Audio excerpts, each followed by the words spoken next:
হযরত শাহজালাল আন্তর্জাতিক বিমানবন্দরে আজকের এই অগ্নিকাণ্ড চিন্তার ভাবনা করতে পারেনি কেউ। আসলে এরকম একটি ভয়াবহ অগ্নিকাণ্ড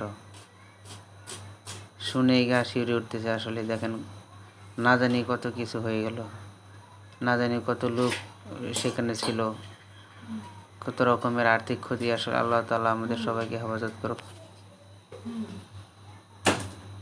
এরকম বিপদ আসলে কার কোন সময় এসে যায় কেউ বলা যায় না।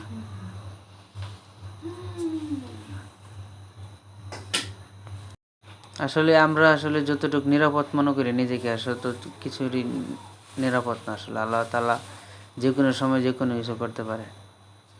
এরকম একটি নিরাপদ জায়গা, এরকম ভয়াবহ অগ্নিকাণ্ড, সেটা দেখে আসলে কষ্ট লাগতেছে।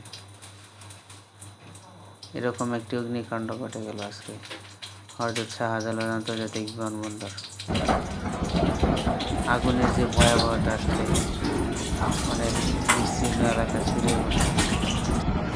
আল্লাহ তাআলা আমাদের সবাইকে মাফ করুন, এরকম ভয়াবহ দুর্ঘটনা থেকে সবাইকে রক্ষা করুন।